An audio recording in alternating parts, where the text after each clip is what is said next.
Lisboa tem um bairro que é, por excelência, em fundamento erudito e lendário, o seu burgo ancestral e sopé do ninho de águias castelãs, Alfama. Aglomerado único, de expressão persistente, velharia de pé, enroscada e contorcida, sombra do que foi, mas sombra viva da poeira dos séculos, se lava à beira-rio.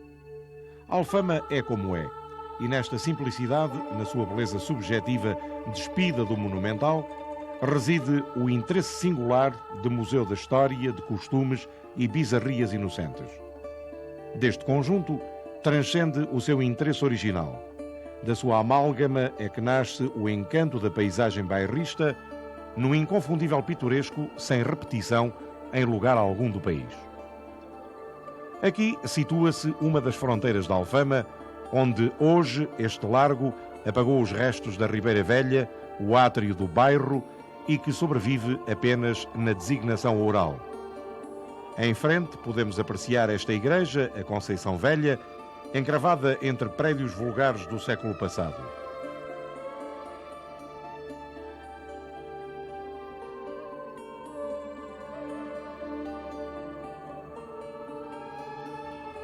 O seu pórtico é de puro estilo manuelino, tipo Jerónimos, posto que menos grandioso e exuberante. Nesta rua, em frente ao templo, podemos observar este enorme edifício onde se encontra instalada a alfândega. A Rua dos Bacalhoeiros pode-se considerar como uma das fronteiras da Alfama. A Casa dos Bicos, um dos mais conhecidos edifícios desta rua, agora reconstruído, foi edificado, cresce, cerca de 1523, por Brás Albuquerque, depois crismado em Afonso por ordem de Dom Manuel. Adquirida pelo município, foi aqui instalado um espaço cultural. A ladear a Casa dos Bicos, podemos admirar este modesto edifício com empena de bico, resto do tempo setecentista, e um prédio com o estilo dos arquitetos de Dom João V. Nesta Rua dos Bacalhoeiros existem uma série de arcos que ainda hoje dão serventia para a Alfama. Este, o Arco Escuro, antigo postigo da Rua das Canastras, aberto na antiga muralha, era porta mais de serventia do que de defesa. Na porta número 7 podemos apreciar um registro de azulejo datado de 1764. Ao lado, uma curiosa pedra regular que diz Armazéns do Reino, e isto sob o escudo real. Eis outro arco, o Arco das Portas do Mar, que, tal como o anterior, não existia no século XII. É uma simples serventia pública em lances de escadinhas que levam à Rua Afonso de Albuquerque. Tem certo pitoresco no seu enfiamento sombrio, apesar de não ter significado histórico ou arqueológico. E aqui temos o Arco de Jesus, que corresponde à Porta da Muralha da Cerca Moura, a mais antiga deste lado do mar. Esta entrada chamava-se antigamente Porta ou Postigo do Chafariz del Rei, hoje Travessa de São João da Praça. A embocadura, atualmente de cobertura plana e banal, teve até 1886 a forma de arco, como podemos ver do lado interior. Datam do século XVI estas duas curiosas naus de pedra com valor arqueológico, uma na esquina, outra na fachada da ruína do Palácio do Marquês de Angeja. Agora este prédio de feitio esquisito que foi reconstruído no princípio do século. Este antigo Beco da Mosca, atual São João da Praça, é um dos mais pitorescos e arcaicos em termos de perspectivas da Alfama. O enfiamento, sob os passadiços que ligam os dois corpos do velho palácio dos Vila Flor, tem qualquer coisa de medieval. Visto do lado de cima, ganha perspectiva com o seu arco de entrada em pedra com meias pilastras. Chafariz del Rei. É este o mais antigo chafariz de Lisboa, embora o seu aspecto atual seja muito diferente do que teve séculos atrás. Precisamente no século V, o chafariz matava à seda toda a gente do sítio com as suas 6 bicas. A fachada que atualmente se pode observar data de 1864. Apresenta-se com boa cantaria, de vistosa arquitetura, ao estilo do Renascimento, num aspecto decorativo como nenhum outro da cidade. Hoje é apenas um monumento e das suas bicas não sai uma gota d'água. E aqui temos mais um arco, o Arco do Rosário, antiga porta ou postigo da judiaria da cerca de Dom Fernando. Do lado de dentro podemos ver este registro de azulejo. No final da Rua da Judiaria temos este pequeno largo onde se encontra a Fonte do Poeta.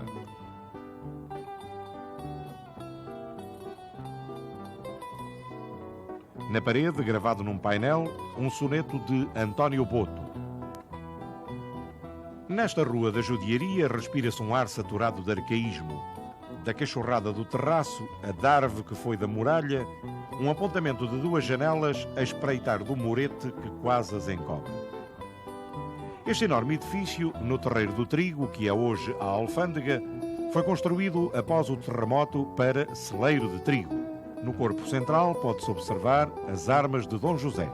O pensamento norteador da instituição era assegurar, por parte de Dom José, a abundância de pão aos moradores da sua nobre e leal cidade de Lisboa. Em frente deste edifício, e fazendo esquina com a travessa do Terreiro do Trigo, podemos ver o dos Banhos, um dos vários existentes nesta zona, rica em águas mineromedicinais. Ao fundo desta travessa, uma das curiosidades autênticas deste bairro, o Beco dos Curtumes. Estamos em plena Alfama medieval. Em frente, abre o Largo das Alcaçarias. A Alfama foi sempre rica em águas termais. A origem do vocábulo Alfama está mesmo em Alhama, que significa fonte termal. Por aqui corria água calda por todos os lados.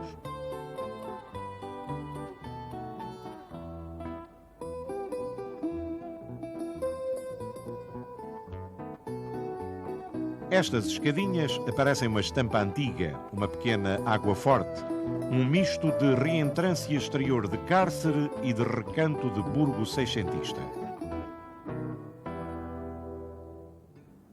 E estamos no Largo do Chafariz de Dentro, assim chamado, porque ficava dentro das muralhas no século XIV.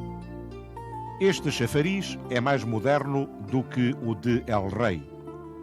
Fartas águas brotavam das bicas de bronze em forma de cavalo, razão por que se chamava Chafariz dos Cavalos e que o tornava num dos mais concorridos da cidade. Ora bem, hoje existe uma simples torneira e, mesmo assim, com água da companhia. Tapado pelos carros que aqui estacionam e por contentores do lixo, este chafariz perde toda a sua beleza que o tornou célebre no passado. Por detrás do chafariz podemos ver este edifício onde existiram os banhos do Dr. Fernando. Do lado direito abre a Rua dos Remédios e ao lado o estreitíssimo Beco do Mexia.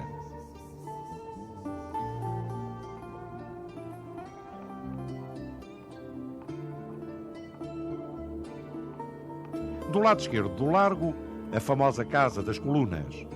É uma atração turística, sendo célebre pela desproporção das colunas com a fachada do prédio.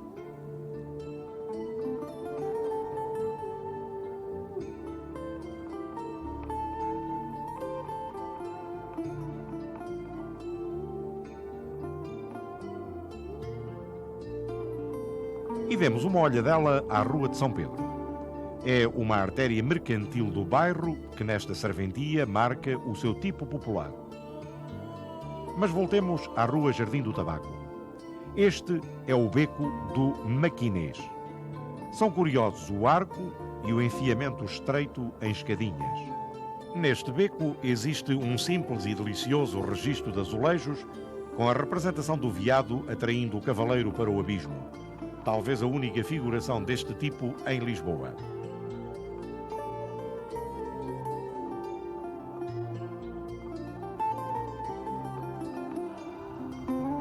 Em frente da Viela do Maquinês fica o florido Beco do Ramos que liga à Rua dos Remédios.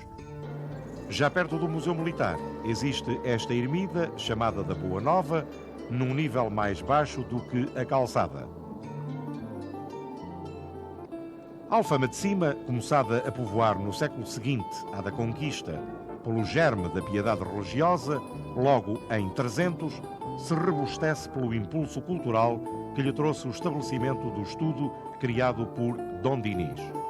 E aqui se estabeleceu o sítio do Salvador e das escolas gerais.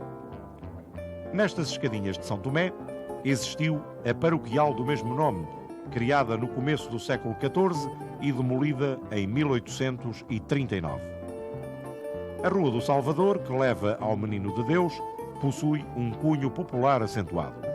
Uma curiosidade arqueológica nesta rua, uma pedra embebida na parede, única que resta em Lisboa e que diz, ano de 1686, Sua Majestade ordena que os coches, seges ou leiteiras que vierem da portaria do Salvador recuem para a mesma porta. O trânsito proibido já no século XVII. E a pena era pesada. 5 anos de degredo em terras do Brasil e 2.000 cruzados de multa. Ainda nós nos queixamos das multas de hoje.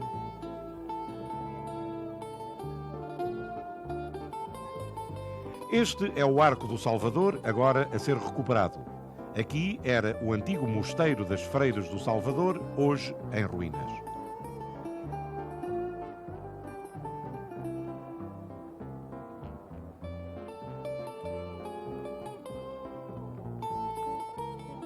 Neste Largo do Salvador podemos ver ao longe o Castelo Picão.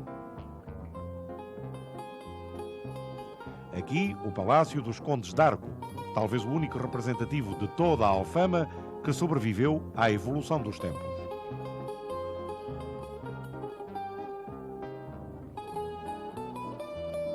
Estamos na Rua do Barão, outra entrada do bairro e que nos leva a São João da Praça. Neste largo podemos apreciar a velha igreja de São João da Praça, que data do princípio do século XIV. Destruída completamente pelo terremoto, foi reedificada no século XVIII. Sofreu um incêndio que a danificou em parte, tendo sido reconstruída por subscrição pública com o patrocínio da Rainha Dona Amélia. Esta rua de São João da Praça, até à Sé, tem um aspecto urbanístico do século passado.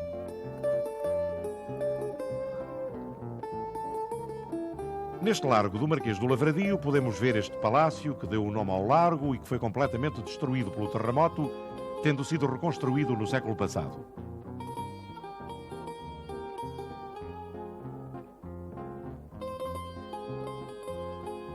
E aqui estamos noutra entrada da Alfama, a Rua dos Remédios, assim chamada desde 1859.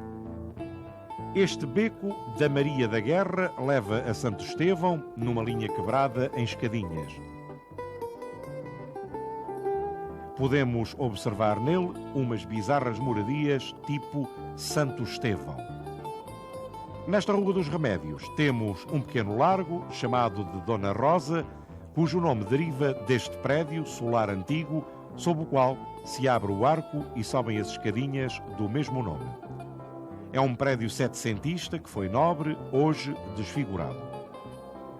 Nesta esquina, mais um registro de azulejos. Aqui, na Alfama, eles aparecem em quase todas as ruas e becos.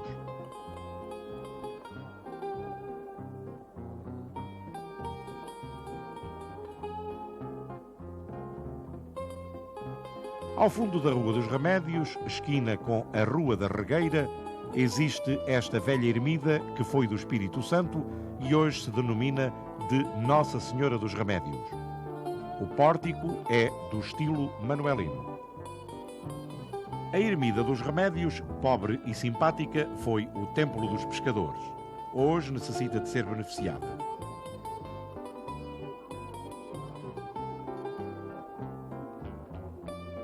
Estamos na Rua da Regueira.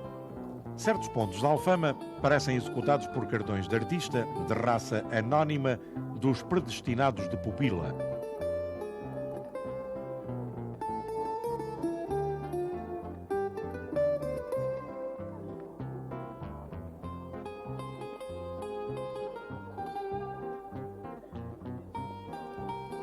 Aqui o beco de Alfurge, sem nada de especial, com exceção deste registro de azulejo. À esquina da Regueira com a Rua das Cruzes, temos um dos mais curiosos e delicados espécimenes pitorescos de todo o bairro. Esta casa de 2 andares, da melhor construção no sentido popular. Ressalta os seiscentistas, assentes sobre cachorros de pedra, num adorável conjunto.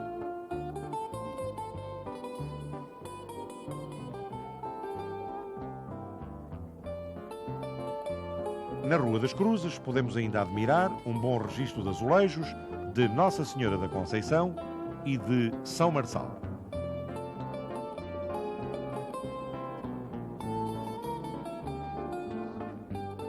Desta Rua da Regueira subimos pela calçada de Santo Estevão. A meio dela podemos observar este interessante chafariz, todo ele forrado a azulejo.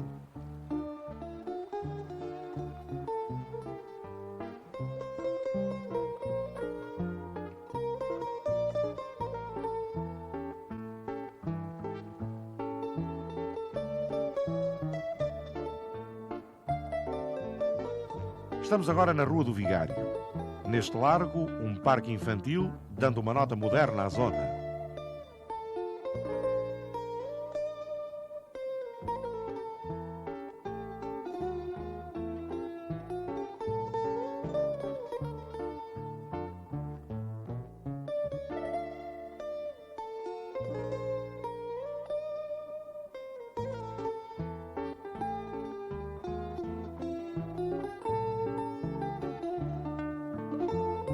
Rua dos Corvos.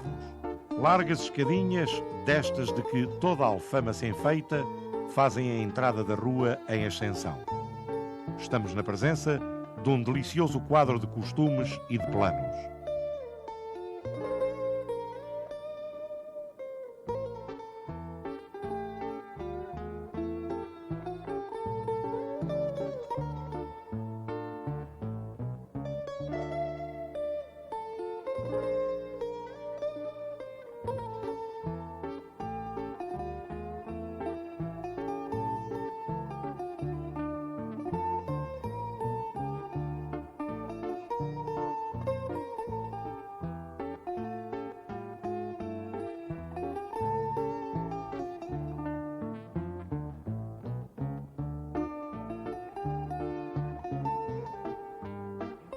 Daqui podemos já observar a torre da Igreja de Santo Estevão. Santo Estevão, considerado muito justamente monumento nacional, é todo ele em mármore de arquitetura nobre, de forma oitavada, como raros templos de Lisboa. A sua fachada, apesar de fria, é muito expressiva. Foi reconstruída em 1773, tendo recebido depois desta data diversas beneficiações.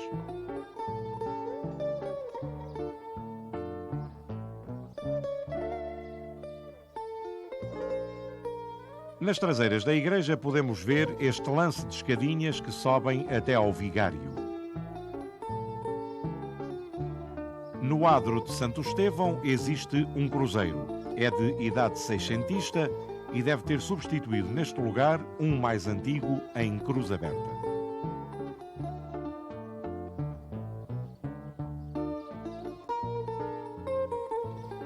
Na esquina do largo ergue-se um grande prédio apalaçado de aspecto senhoril, com as suas varandas do tipo de 700.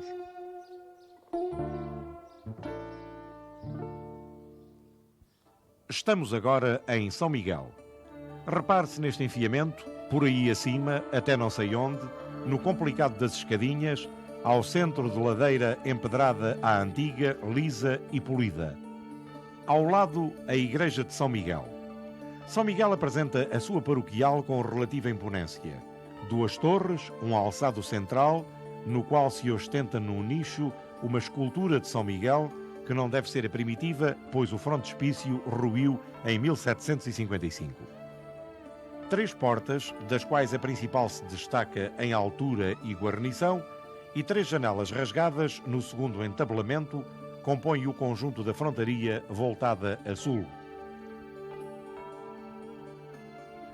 Este painel em azulejo embeleza um dos lados da igreja. Aqui temos dois dos mais puros exemplares seiscentistas de toda a Alfama. O Beco do Pocinho, uma viela reta e estreita que nos liga a São Pedro.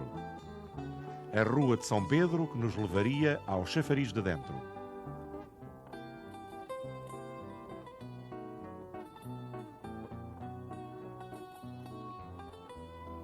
A Rua da Galé, na sua perspectiva plebeia, a ressumar suor de 100 gerações. Cada rua, cada beco, cada viela dão a ressonância alfamista que por todo o bairro se prolonga. O Largo de São Rafael, ponto de encontro de São Pedro e São João da Praça, com as suas casas pitorescas e bancos de jardim.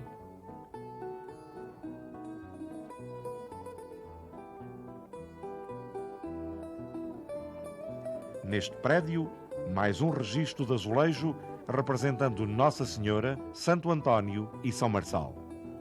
Uma fonte dá um toque de frescura ao local. Encostado um lanço isolado da muralha, espécie de ponta adiantada. A Torre da Alfama, quieta, sólida e muda.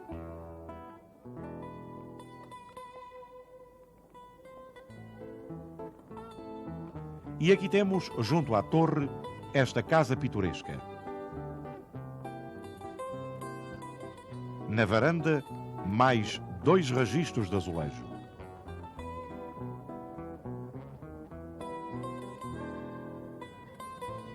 E estamos na Rua da Adiça, um dos mais contemplativos recantos da Alfama.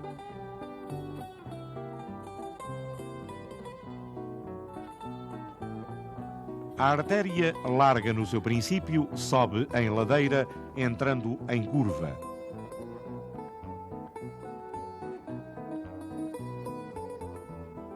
Tudo por aí acima são escadinhas. Muitas escadinhas há por aqui. Podemos calcular, sem exagero, mais de 100 de casas pitorescas neste histórico bairro, de vários tipos e idades, cada uma delas com a sua característica própria e nota pessoal.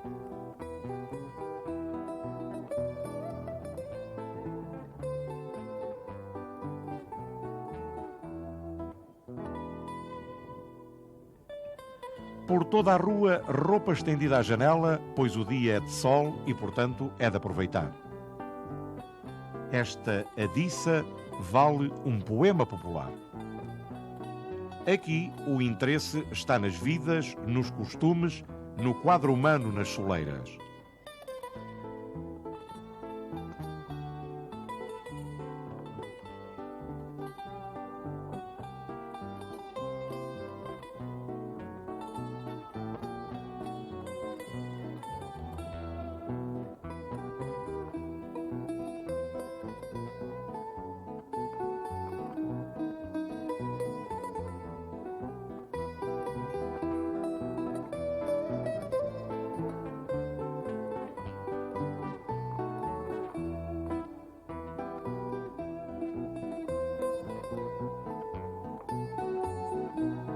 O pitoresco da Alfama é a flor do seu encanto perpétuo.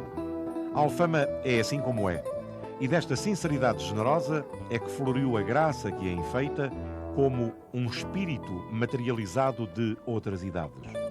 É impossível num programa mostrar tudo o que é belo e curioso em Alfama. Tocamos apenas ao de leve um tema rico de costumes em que cada canto, cada rua, cada beco, cada travessa nos conta uma história. Labiríntica, confusa, cheia de abraços de roelas, postigos, quinas, cunhais, registros de azulejo, a Alfama é um livro aberto, de estampas fortes ou delicadas, a um tempo deleitoso e revelador.